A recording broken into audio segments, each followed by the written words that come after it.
أعوذ بالله من الشيطان الرجيم بسم الله الرحمن الرحيم الحمد لله رب العالمين والصلاة والسلام على سيدنا محمد أشهد أن لا إله إلا الله وأشهد أن محمد عبده ورسوله.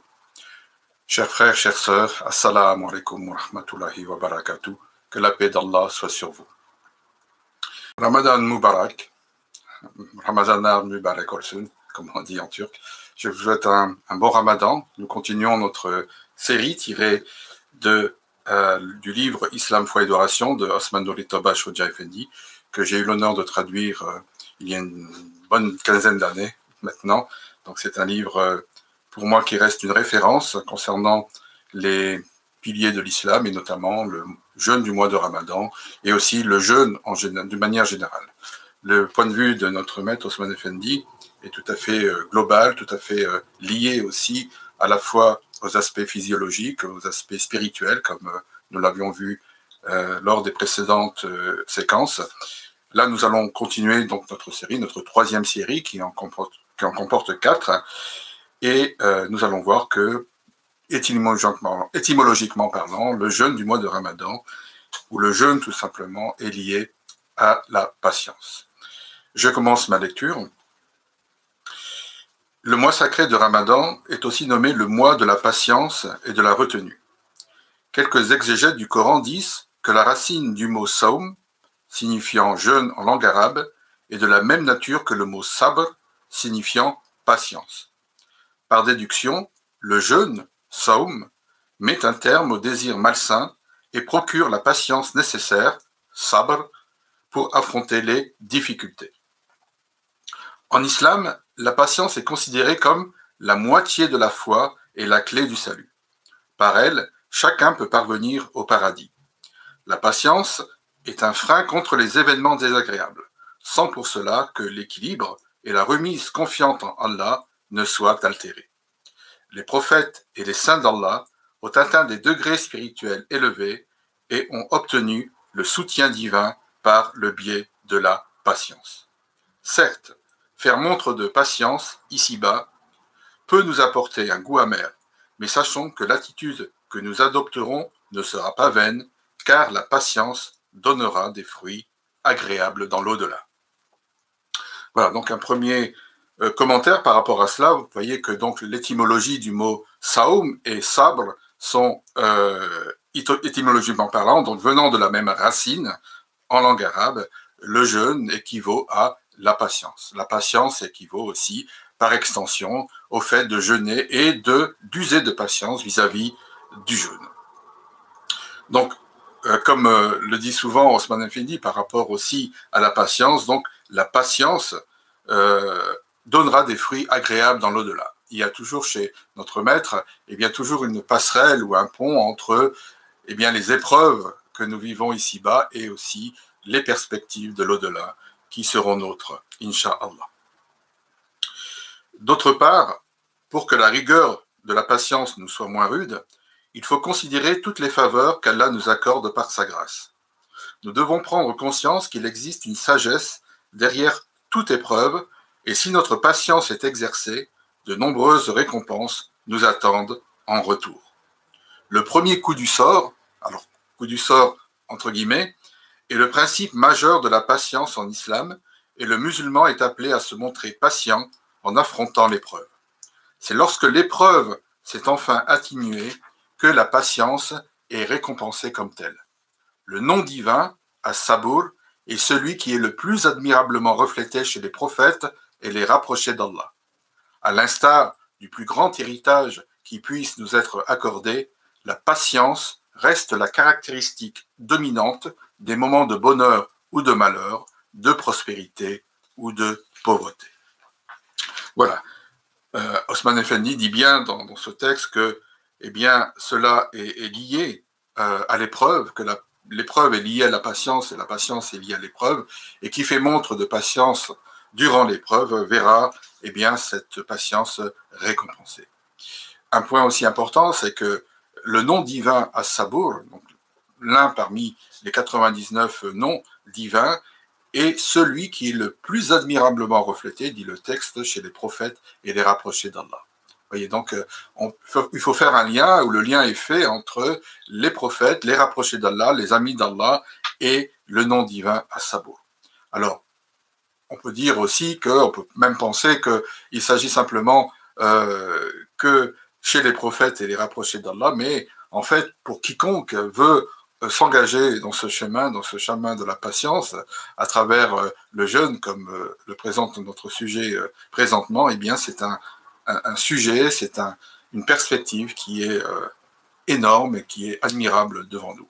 Voilà, c'est tout à chacun de pouvoir, à travers le jeûne, eh bien, patienter durant l'épreuve, durant le test, hein, comme nous l'avions vu dans d'autres vidéos auparavant, que l'épreuve est un test de la vie, c'est-à-dire que Allah nous teste aussi durant notre vie, à travers ces épreuves que nous vivons, ces épreuves qui peuvent être liées au bonheur, au malheur, à la prospérité, à la pauvreté, mais c'est tout de même une épreuve, que ce soit la richesse, que ce soit la pauvreté, il s'agit ici d'épreuves, et l'épreuve est une des caractéristiques du croyant, et l'une des caractéristiques du croyant, c'est d'acquérir, eh bien, au plus profond de lui-même, et aussi par l'exercice des actes qui suivent, le nom divin As-Sabour, qui est aussi reflété chez les prophètes et les rapprochés d'Allah, mais qui aussi est au bénéfice de chaque musulman, chaque musulmane.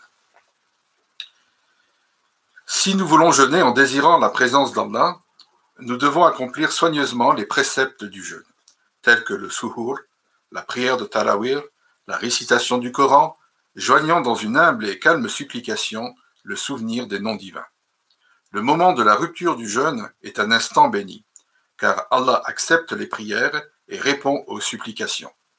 C'est le temps de l'union avec lui et de partager avec d'autres les bénédictions qu'il nous accorde, car de lui jaillit la source de la miséricorde et du contentement spirituel.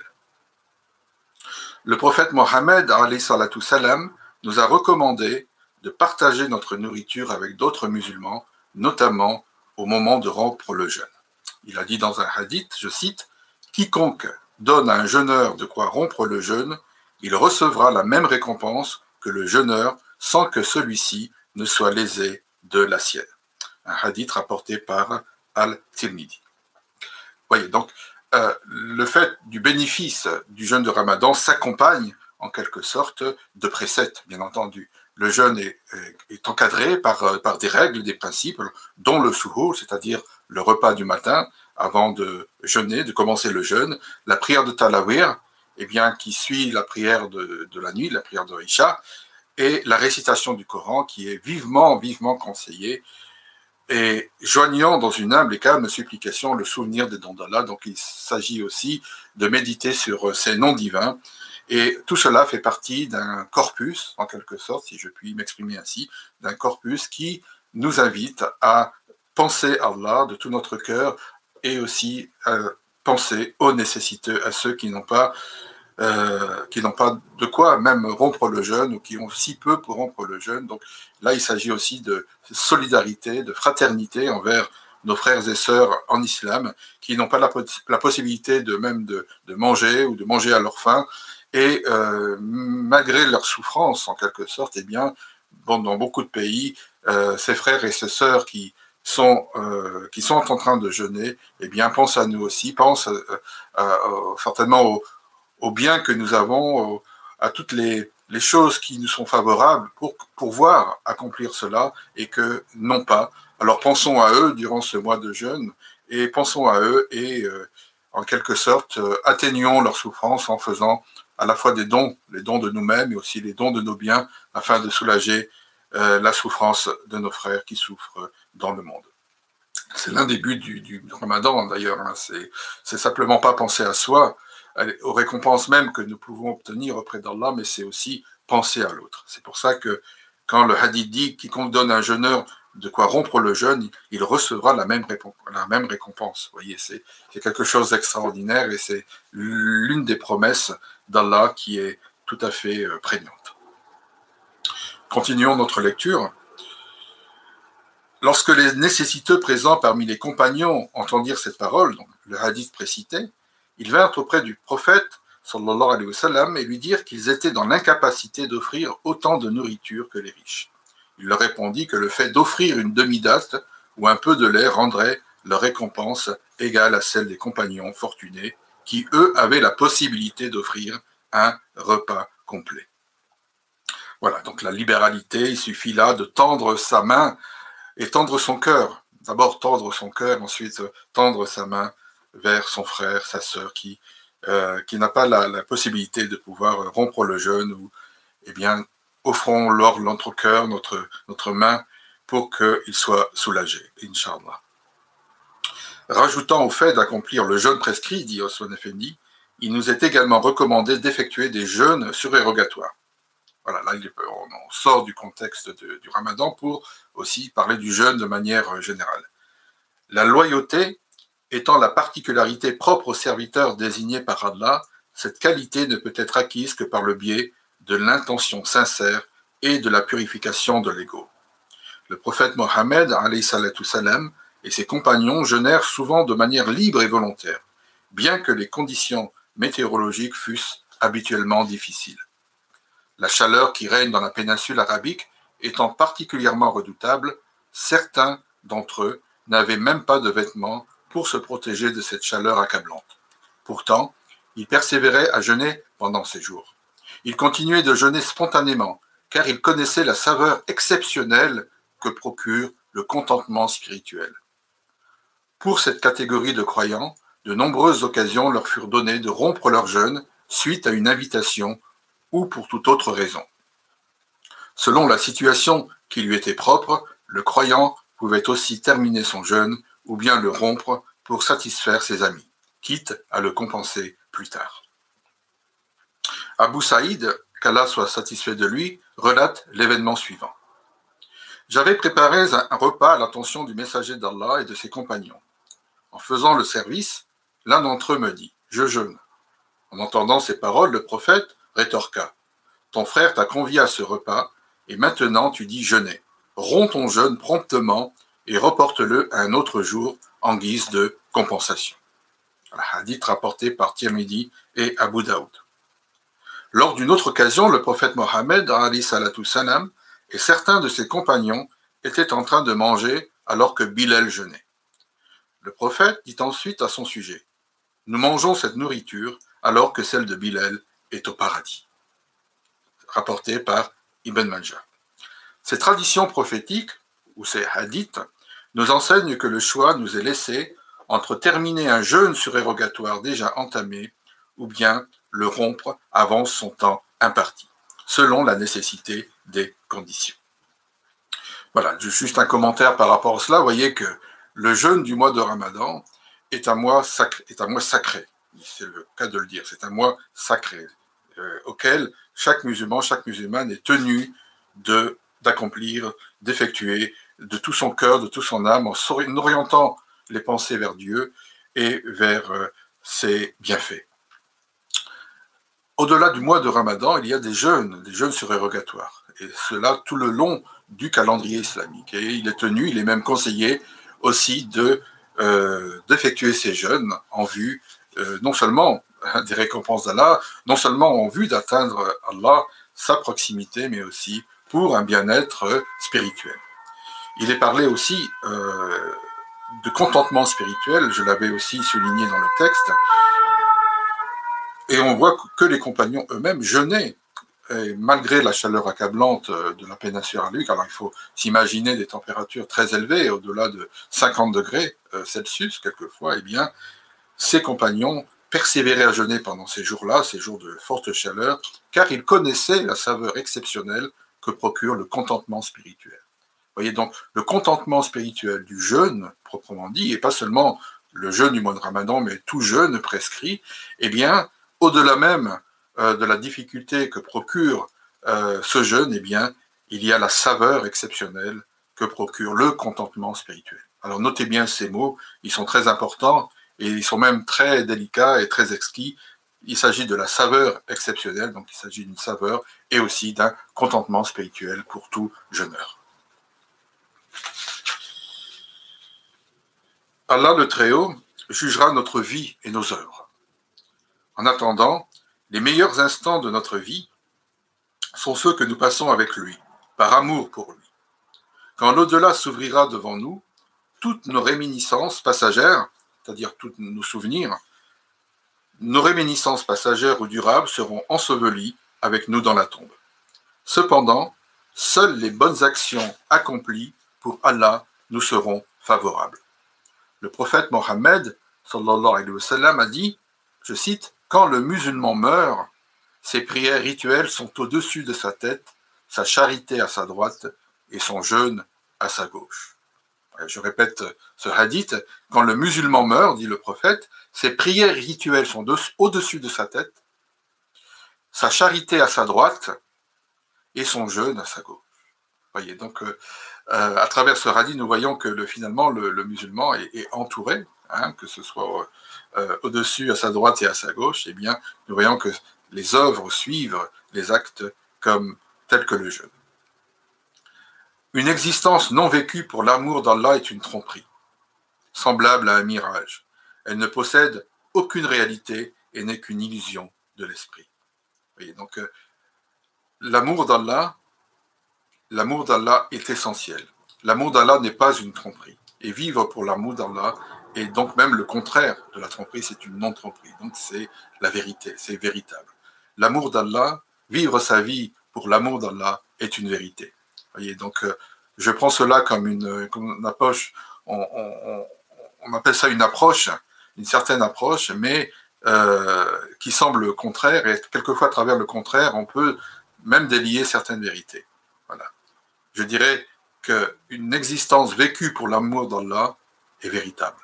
Et le texte nous dit, une existence non vécue pour l'amour d'Allah est une tromperie. Et il est bien de voir quelquefois les contraires des mots pour donner une vérité encore plus globale, beaucoup plus riche, en quelque sorte, que nous pouvons voir même dans le texte. Alors, ce que veut dire Osman Effendi là, c'est qu'il faut vivre sa vie pour l'amour d'Allah, afin que nous ne nous trompons pas nous-mêmes vis-à-vis de lui et que nous ne nous trompons pas nous-mêmes vis-à-vis de nous. Voilà. Sinon, ce serait, comme dit le texte ici, un mirage. Voyez, ce serait une illusion, en quelque sorte.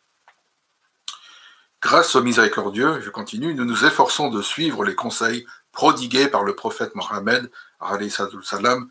Nous apprécions également l'immense opportunité que nous offre le mois de Ramadan pour accomplir de bonnes actions et diminuer nos erreurs. Le prophète Mohammed alayhi salam a dit, je cite, « Si les gens connaissaient la vraie nature du Ramadan, ainsi que les bienfaits qui lui sont attachés, ils continueraient de jeûner toute l'année. » Voilà, ce sont des bienfaits incomparables si les gens connaissaient la vraie nature du Ramadan. Il suffit de connaître la nature du Ramadan, sa vraie nature, et les bienfaits qui lui sont attachés, ils continueraient de jeûner toute l'année. Donc ce n'est pas quelque chose à prendre à la légère, mais vraiment à prendre avec sérieux. Pendant le mois sacré de Ramadan, règne un climat de pardon. Tous les piliers de l'islam peuvent être accomplis à l'exception du pèlerinage. Ce mois béni prépare spirituellement les croyants à réaliser ce devoir en perfectionnant leur moralité. Pendant le pèlerinage, les musulmans doivent user de politesse et éviter d'être coléreux, semblables à des serviteurs obéissants. Le mois sacré de Ramadan est une immense opportunité pour que tous les croyants puissent y trouver la satisfaction d'Allah. C'est le temps de la grâce et du salut. Comme le prophète Mohammed alayhi salam l'a dit, je cite, « Le début de Ramadan est miséricorde, son milieu est pardon, et sa fin est affranchissement du feu de l'enfer. » Je répète ce hadith, le début du Ramadan est miséricorde, son milieu est pardon, et sa fin est affranchissement du feu de l'enfer. Voyez, donc c'est quelque chose de sérieux au plus haut point. Nous voyons que le mois sacré de Ramadan est une immense opportunité pour que tous les croyants puissent, eh bien, trouver la satisfaction d'Allah. Et frères et sœurs, c'est ce qui compte finalement dans notre vie, c'est d'obtenir l'agrément d'Allah en tout temps. Le mois sacré de Ramadan est semblable au printemps lorsque les arbres sont en fleurs et la verdure est abondante. Les arbres secs de la foi y puisent leur source de vie à travers l'eau des bonnes actions. Il y a toujours ces images symboliques chères à Osman Effendi, parlant de ruisseaux, parlant de printemps, des arbres en fleurs, de verdure. On trouve beaucoup de ces expressions aussi dans la littérature et dans la poésie soufie. Et notre maître Osman Effendi nous invite aussi à considérer ces termes qui sont très beaux et qui sont même à l'image de ce mois sacré de Ramadan, qui est autant de bienfaits et autant de choses qui peuvent s'ouvrir. Je parle là vraiment d'ouverture spirituelle, des choses que nous ignorions auparavant et qu'à travers notre jeûne, eh bien Allah, par sa grâce et sa miséricorde, nous permet d'entrevoir peut-être des questions que nous nous posions auparavant, et durant ce mois de Ramadan, eh bien, ces questions sont élucidées avec une clairvoyance extraordinaire. Je crois qu'il faut saisir ces moments-là, saisir ce mois de Ramadan, en demandant à Allah aussi de nous, pas simplement de nous bénir, parce qu'il le fait, mais aussi de pouvoir obtenir des réponses à des questions qui sont fondamentales. Voyez, pas seulement aussi des questions existentielles, mais liées aussi à notre entourage, à notre famille, des choses comme nous pouvons lui demander en ces mois. Parce que c'est un mois de miséricorde, c'est un mois où, eh bien, Allah, en quelque sorte, Dieu, exerce sa miséricorde comme il exerce pour chaque être humain, mais il exerce aussi durant ce mois de Ramadan, et son agrément peut être obtenu durant ce mois en vérité. Et cependant, bien sûr, il y a toujours une note quelquefois négative par rapport à cela. Cependant, ceux qui ne connaissent pas la valeur du Ramadan sont des gens manifestement égarés, comme relaté dans le hadith suivant. Je cite, « Un jour, le prophète, qu'Allah le bénisse et lui accorde la paix, nous demanda de nous asseoir près du minbar, une chaire d'où il délivrait ses sermons du vendredi, ce que nous fîmes aussitôt. Ensuite, il se mit à gravir, une par une, les 3 marches du minbar. Et à chaque fois que son pied se posa sur une marche, il disait « Amin ». Une fois qu'il en fut redescendu, nous lui posâmes la question suivante. « Ô prophète, nous avons tous entendu quelque chose que nous n'avions jamais entendu auparavant. Pour quelle raison as-tu dit Amin à 3 reprises ?» Le prophète, alayhi salatu salam, nous répondit « En gravissant la première marche du minbar, Gabriel est venu à ma rencontre et m'a dit que la malédiction d'Allah soit sur ceux qui ne font aucun cas du mois de Ramadan, négligeant de la sorte le pardon divin qui leur est offert. » Et j'ai répondu Amin. À la deuxième marche, Gabriel me dit que la malédiction d'Allah soit sur ceux qui ne disent pas que la paix soit sur toi quand ton nom est mentionné. Et j'ai répondu Amin. À la troisième marche, Gabriel me dit une nouvelle fois que la malédiction d'Allah soit sur ceux qui ne vont pas au paradis quand bien même ils survivraient plus longtemps que leurs parents ou seulement à l'un d'entre eux. Littéralement, ceux qui n'ont pas servi leurs parents ou l'un d'entre eux durant leur vieillesse, n'obtenant pas la récompense liée à cet acte. De nouveau, je répondis Amin. Voyez, ce hadith indique clairement le sort misérable qui sera réservé à ces 3 catégories d'individus. La première concerne ceux qui n'auront pas profité pleinement du mois de Ramadan pour adorer Allah, puisque c'est le mois de l'adoration et du pardon. La seconde concerne ceux qui n'auront pas dit que la paix soit sur lui quand le nom du prophète est mentionné. Enfin, la troisième et dernière catégorie concerne ceux qui n'ont pas pris soin de leurs vieux parents. Voilà, nous devrions être très attentifs à ces paroles si nous voulons aller au paradis. Voilà, c'est sur ces mots de la fin que je termine cette séance. Simplement pour revenir, avant de conclure de manière définitive cela, eh bien, s'il y a peut-être une indication pour nous. Ce hadith est très important parce qu'il nous met en garde aussi par rapport à la malédiction d'Allah sur certaines personnes. Voyez. Et si nous ne voulons pas ressembler à ces personnes, eh bien, il faut faire son contraire. Lorsque Gabriel dit que la malédiction d'Allah soit sur ceux qui ne font aucun cas du mois Ramadan, il faut simplement se dire que la bénédiction d'Allah soit sur ceux qui font le mois de Ramadan et qui ne négligent pas le pardon divin qui leur est offert. Voyez, il faut considérer quelquefois les hadiths ou les dits du prophète comme des choses qui nous parlent au fond de nous. Et cette approche aussi de l'analogie, cette approche aussi de l'antonyme, quelquefois les mots ont un antonyme, c'est-à-dire un contraire, il faut aussi se les approprier et en faire un sujet de méditation. Quand il t'est dit malédiction, il faut aussi penser bénédiction. Pourquoi y a-t-il une malédiction et pourquoi ne puis-je pas profiter de la bénédiction? Lorsque la deuxième marche, que la malédiction d'Allah soit sur ceux qui ne disent pas que la paix soit sur toi quand ton nom est mentionné, pensons aussi que la bénédiction d'Allah soit sur ceux qui disent que la paix d'Allah soit sur le prophète quand le nom est mentionné. Dire alayhi salam, dire sallallahu alayhi wa sallam, dire que la paix soit sur toi, ô prophète. C'est-à-dire aussi que pendant ce mois de Ramadan, il faut évoquer le nom du prophète, lui dire sallallahu alayhi wa sallam, que la paix d'Allah soit sur lui, que les bénédictions d'Allah soient sur lui. Et il faut multiplier ces évocations aussi sur le prophète. Et la troisième aussi, qui a un aspect beaucoup plus social, je dirais plus familial, que la malédiction d'Allah soit sur ceux qui ne vont pas au paradis, quand bien même s'ils survivraient plus longtemps que leurs parents, ou seulement à l'un d'autre, c'est-à-dire prendre soin de nos parents.